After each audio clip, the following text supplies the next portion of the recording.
The next big initiative for the Trump administration is tax reform. After failing to convince Congress to fix Obamacare, the White House is looking for something big to put in the win column. This week, I sat down with the very optimistic Gary Cohn, chief economic advisor to President Trump. Where do we stand on tax reform or tax relief as of today? So look, tax reform, tax relief are very important to the president. I think he's made it abundantly clear that his #1 priority from a legislative standpoint for 2017 is to get tax reform and tax relief completed. He continues to work on it day in and day out. He's putting enormous pressure on us here in the administration, but he's also putting enormous pressure on Congress to make sure that we get tax reform and tax relief done this year. And that's what we're going to do. The Republican Congress hasn't really gotten behind much of President Trump's agenda. Does it change with tax reform and tax relief, or does he count on bringing aboard Democrats to get this done? I think the president is committed to tax reform and tax relief. We'd love to do a bipartisan tax reform and tax relief bill.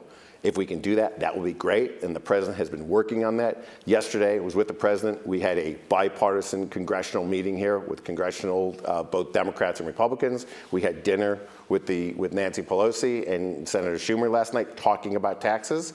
And if we can get them to come along with us on a tax plan that makes sense, we'd love to have them.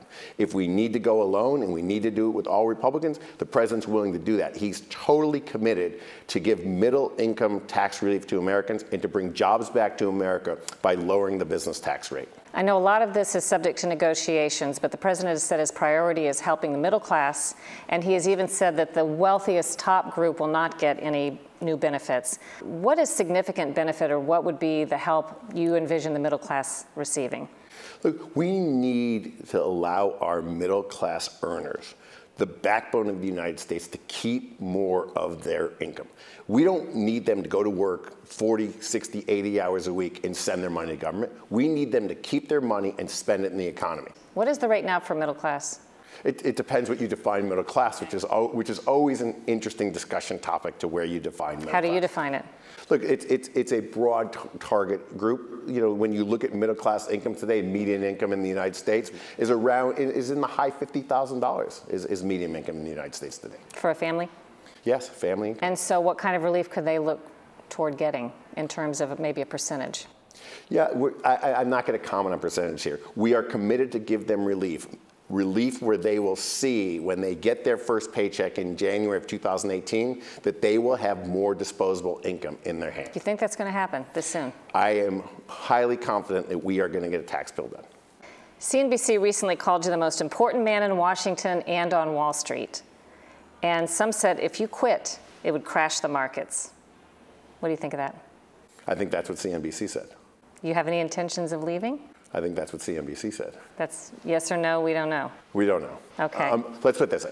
I am extremely happy doing what I'm doing. Think about the opportunity I have today and think about what I'm working on right now. Tax reform hasn't been done for 31 years. To be in the front row, front center of the opportunity to work on something that hasn't been done in 31 years, where you think you can dynamically change the forward trajectory of the United States economy by bringing businesses back to America, by changing the business rate, where we become competitive with the rest of the world, where we put Americans back to work, where we create an environment where companies compete for labor, and they compete for labor by paying higher wages, and we create wage growth, something we haven't had for a decade in this country. That's an unbelievable opportunity that it's hard to believe that I'm sitting here in that seat. You're a Democrat, right? I am. Do you consider it your job to sway President Trump some toward your way of thinking about things where it differs, or does he sway you to implement what he thinks ought to be done? I think my job is to deliver facts to the president and allow him to make his decisions with the best facts available. We also asked Cohn about administration efforts to level the playing field on trade with China, and one other key promise, improving the nation's infrastructure. More on those topics in the weeks ahead on Full Measure.